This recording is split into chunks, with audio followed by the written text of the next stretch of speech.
everyone, I'm Patty from the Chester County Economic Development Council. Welcome to the GETT 20th Anniversary video series. GETT is a free program for girls to explore hands-on STEM activities. Hopefully you've already seen our opening ceremony video along with some of our weekly videos, like creating an app prototype, making bouncy balls, isolating DNA, going on a scavenger hunt in space, or making bath bombs. Or if this is your first GETT video, be sure to go to getva.org and register so we can send you a new video link each week.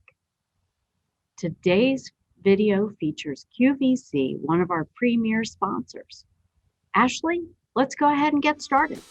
Hey everyone, I'm Ashley, and I, along with a couple of my colleagues, Kim and Tina, are joining you from QVC, one of the many brands within the Curate Retail Group. Today we are going to go behind the scenes of what you've seen on TV and online and explore how we in technology are doing our part in supporting the QVC business. We will also be diving into the world of cyber threats and provide you with the right tricks and tips for spotting scams on your computer and mobile devices. So make yourself comfortable and join us. Now you may have heard of QVC as your TV home shopping network, but we are definitely much more than that. Let's take a look. At Curate Retail Group, we believe in a third way to shop. Beyond traditional brick-and-mortar stores, beyond impersonal, transactional e-commerce, we believe that shopping should be joyful and inspiring and rooted in human connection. And we believe that our customer believes this too. And so, our mission is to combine the best of retail, media, and social to offer her the most engaging shopping experiences imaginable, delighting her with curated collections of unique products, bringing those products to life through the power of storytelling, connecting with her through distinctive video platforms and other touchpoints, wherever she is and wherever she will be, expanding her experience constantly through new technologies and emerging platforms. We are a select group of like-minded businesses focused on her, evolving with her, earning her loyalty and her trust every day. We are Curate Retail Group. Curated experiences, infinite possibilities.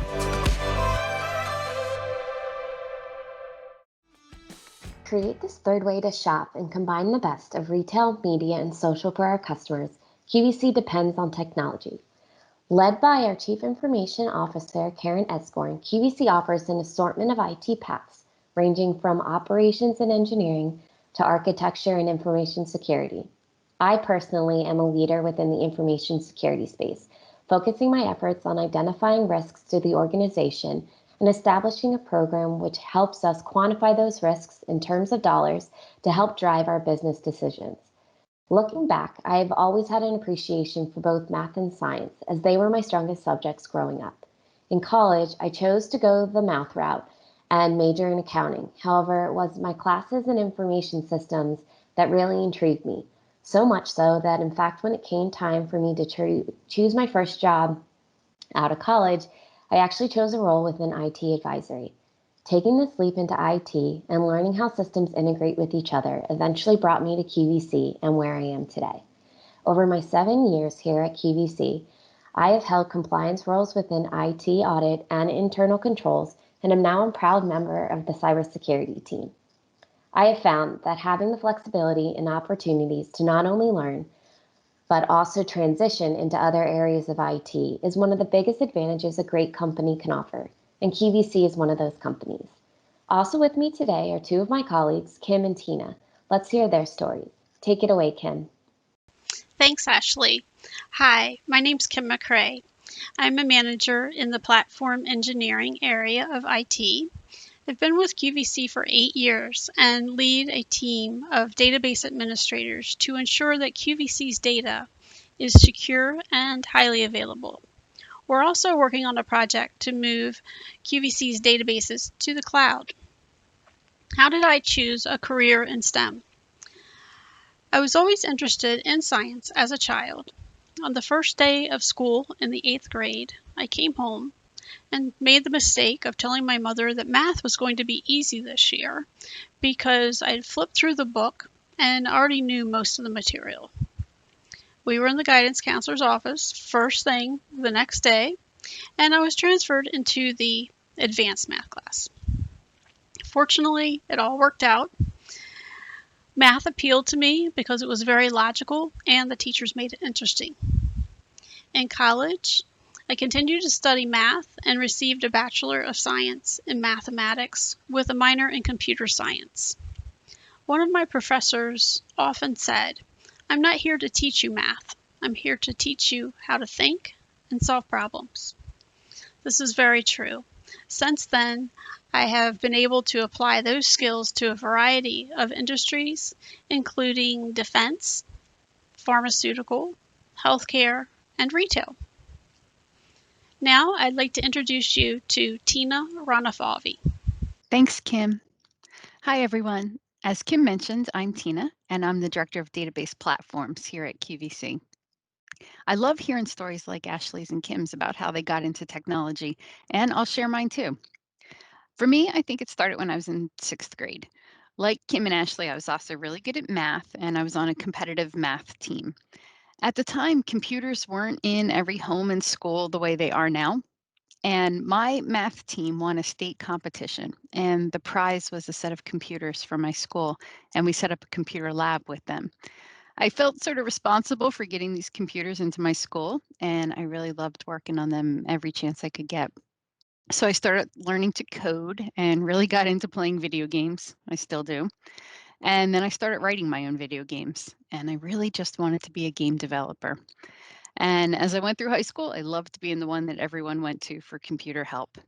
But when came time for college, it wasn't necessarily an expectation that I would go, and not something that others in my family had done. My family owned a restaurant at the beach, and I think there was a bit of a hope that I would get more involved in that business. But I really wanted to go to college instead. So I worked 3 jobs, including a full time one that offered some tuition reimbursement to help pay for my way through Penn State. And I graduated with a degree in management information systems, which is basically half computer science and half business courses. And then I started working here at QVC as a software engineer. And I worked on some really great projects here. I helped write the first software that allowed QVC to sell food on TV, because back then we were only able to sell items that were stored in the warehouse before they went on TV. So we couldn't store food in a hot warehouse because it would go bad. So I was able to help figure out how to write some software that small bakeries or candy shops or other food suppliers could use to get their order information from QVC and be able to ship out the items to the customers directly from their shops right as soon as they were made. And the first product that we used for this was called Mrs. Prindable's apples. They're these amazing chocolate and candy covered apples on a stick. And it was just a lot of fun to see the software work. And we really celebrated when those apples were first sold on TV. But I only stayed working at QVC for about 3 years that first time here. And while I was away, I had several other jobs doing software development, managing development teams, doing database development, and doing some consulting work. And I also went back to Penn State at night and I got my master's degree in software engineering. Then, a little over a year ago, I came back to work at QVC again. And now I'm here leading 3 teams of database platform engineers. And a lot of my focus recently has been on migrating systems to the cloud. And it's really fun to be back here at QVC now. So that's my story. And now I have 4 kids. 2 of them are girls who have participated in the GETT over the years, just like you are. And I'm really happy to be here today on this side of the program now. So now we'll go back to Ashley to get us started. Over the past year, we have all had to navigate and adapt to a new way of living, learning, and working. You and I, however, are not the only ones who have been adapting. In the cyber world, hackers and scammers have also been fine-tuning their skills.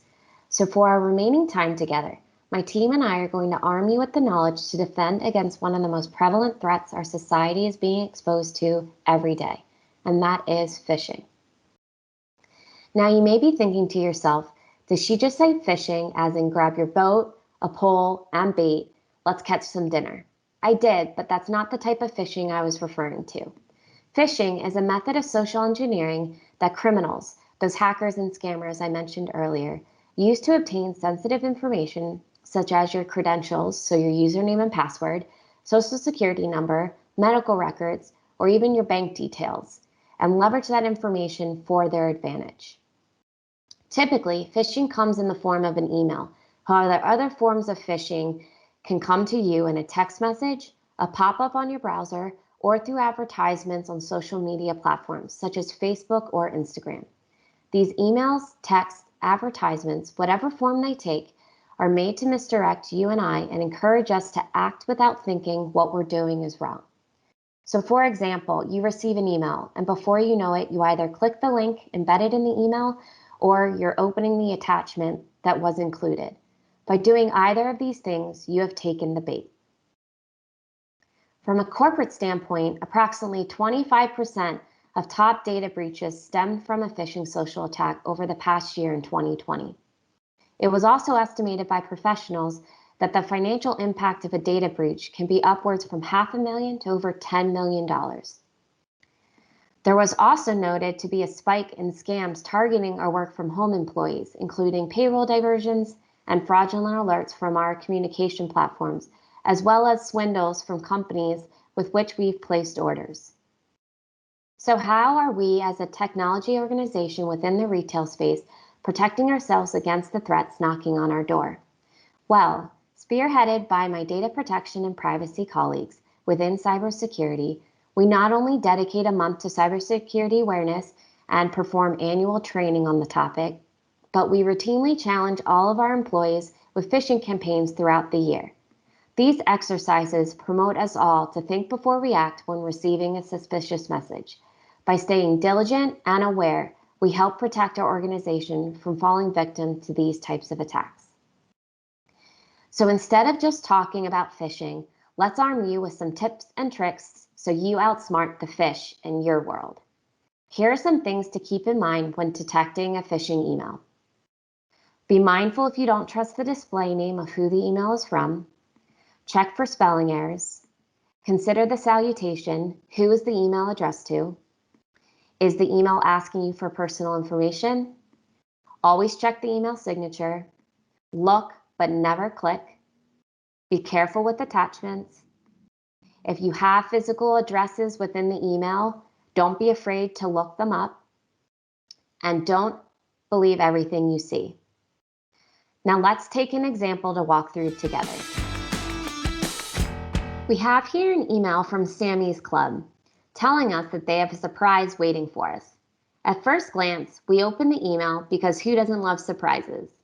Now, keeping in mind some of the things to watch out for that we just went over, let's go through some immediate giveaways that this email is not what it seems. First, let's check out the sender information. I don't know about you, but when I look at who this email's from, I don't actually recognize the sender. First red flag. Next, we notice there is a link under where it says Sammy's Club. Remember, always look, don't click. If you hover over the link, you can see the URL that you're going to be sent to if you click it. Pretty sure this URL is not going to be sending us to a Sammy's Club website. Flag number 2. Continuing through this email, we can actually see some addresses. A bit strange to see 2 different locations for this vendor. So let's just fire up maps and see where these addresses tell us Sammy's located. As you may notice when we look at the first address, the vendor isn't showing up on either the map or in the search results at this location. Should probably take that as a red flag as well. But let's look at the second address and see what happens. Searching for the second address, you can actually see the same exact thing. The map isn't showing any indication that Sammy's Club is located where the pointer is, as well as the search results do not even mention Sammy's Club. So as you can see, in conjunction with everything we just saw, This email from Sammy's Club was going to give us a surprise, but definitely not the kind of surprise that we wanted. So now what I'd like you to do is take some time to see if you can spot 5 signs that the below example is actually a fish. We'll revisit this example at the very end. Now I'll send you over to Kim for her to talk through other forms of phishing. Thanks, Ashley. Next, let's talk about phishing through text messages. Did you know we are 3 times more likely to read a text message than an email? We're often quick to respond and less guarded in the text messaging format.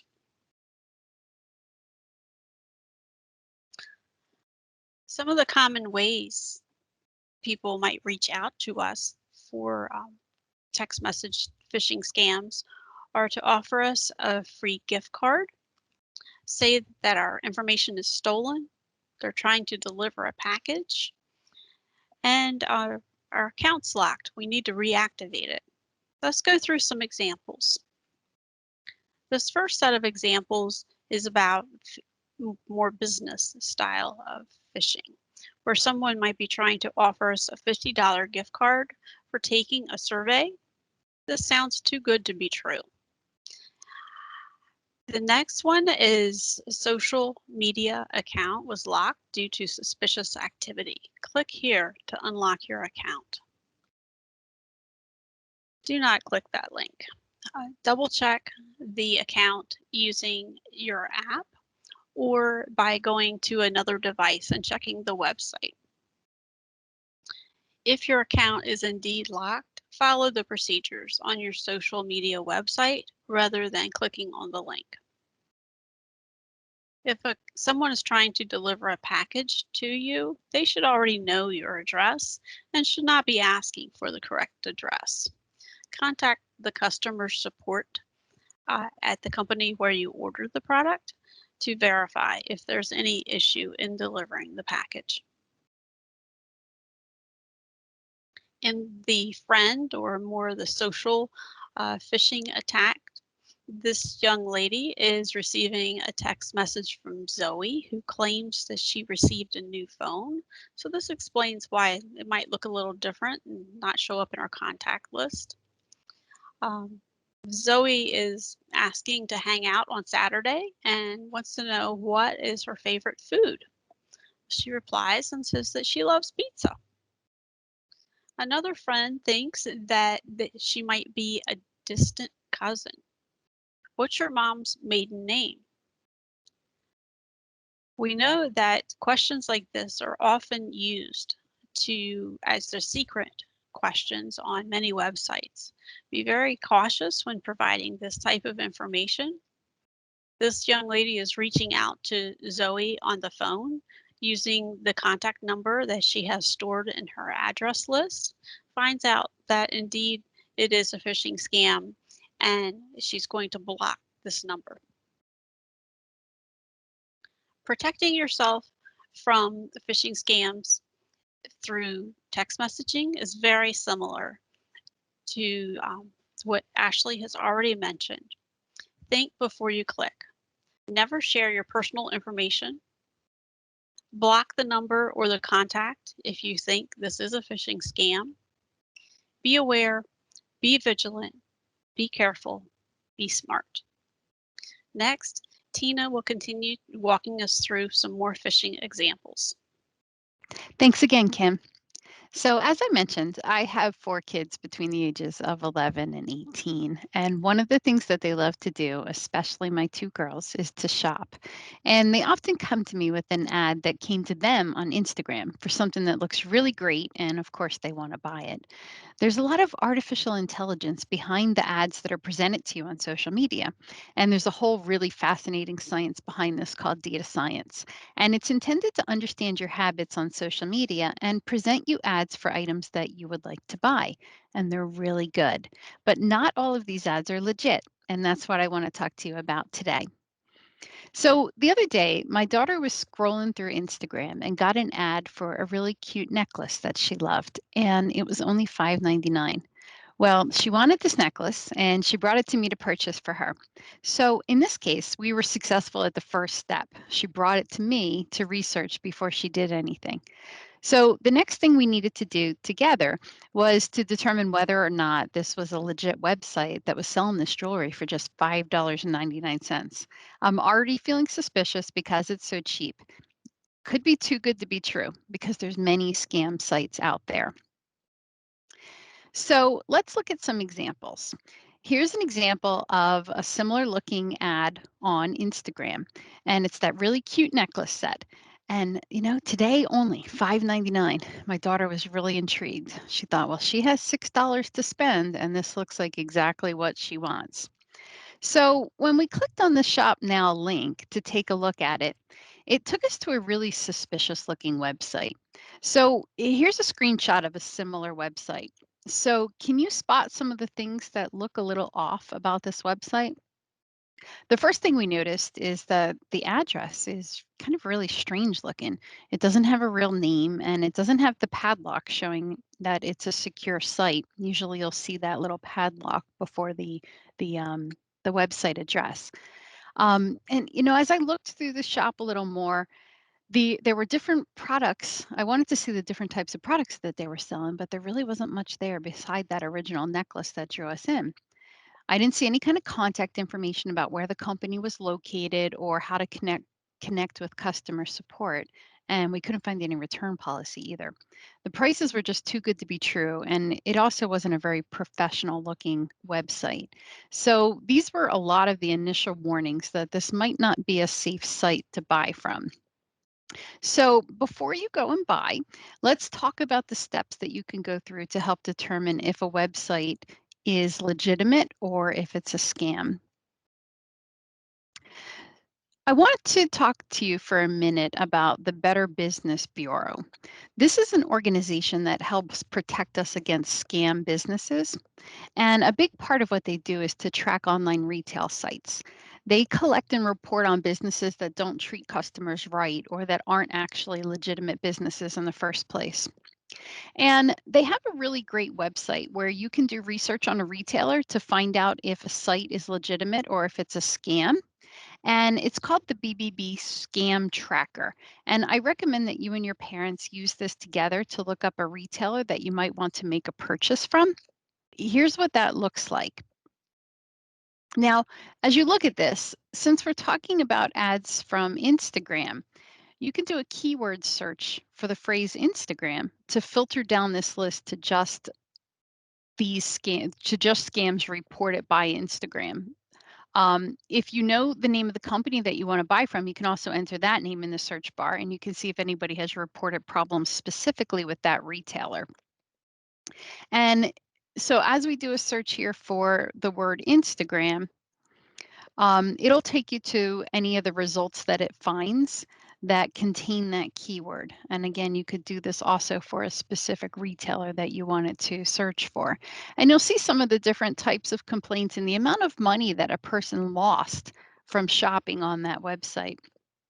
So you can pick onto one of the details and select view, and then it'll give you the example of exactly what somebody reported as the problem with their website. So you can learn from them and understand, do you want to make that same mistake that they did or not?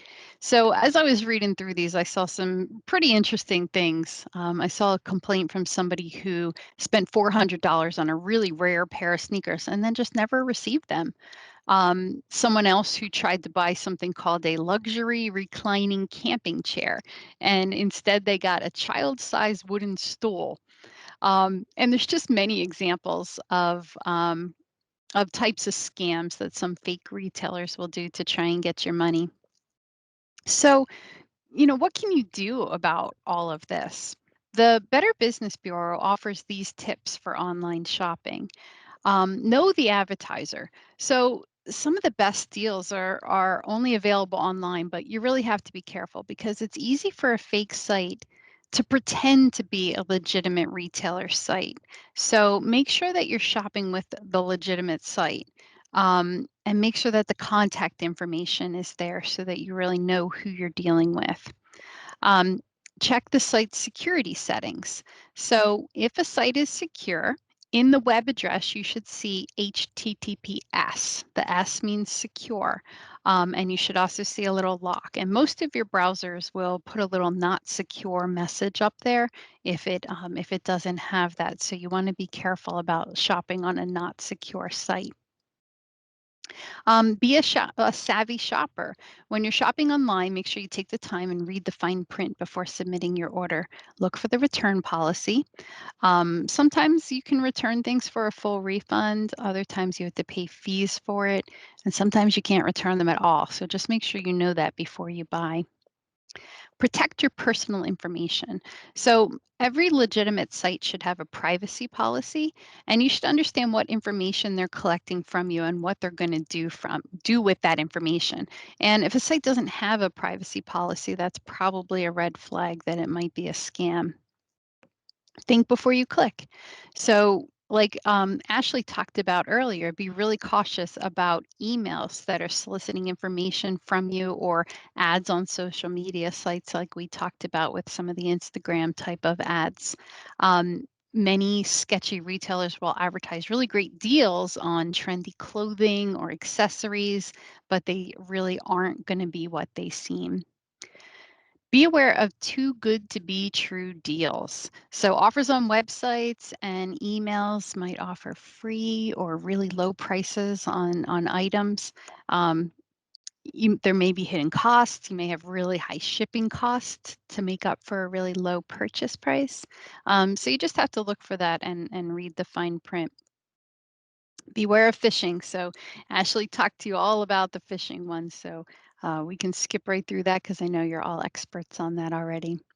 Shop with a credit card. So this is an interesting one. My kids get gift cards a lot and they want to use those when they go shopping on a website, or some kids have debit cards these days. But it's easier if you have your parents use their credit card to purchase items for you from a website, because you get more protection with the credit card. You can go back to your parents could go back to the credit card company and challenge a charge, and the credit card company can usually help them out with that. But if you use gift cards or debit cards for your purchases online, you really can't do that same type of thing. So it's best if you can get your parents to use a credit card for your online purchases. Then keep documentation of your order. So once you place an order, make sure you should get a confirmation email. So you should save that information until you receive the item. So you know if you do need to return it, if that's possible, you'll have your original order information with you. So that's important too. So I hope all of this has helped you understand the scams that might be out there when you get an ad for a really great product, and that these will help you be a better shopper and a safer shopper. Now I'll turn it back over to Ashley. All right, everybody. Were you able to spot the 5 signs that the energy email was a phish? Let's go through them real quick. 2 things to keep in mind again are who the email is from and how the email is addressed to you. As you can see in the example, the return email address is not from the right company. The salutation is also very generic. This message was not customized with your name, which could be a red flag. Information such as account number is provided in emails to hopefully elicit an emotional response and immediate action from yourself. If they have your account information, you may be more inclined to believe that the email is legit.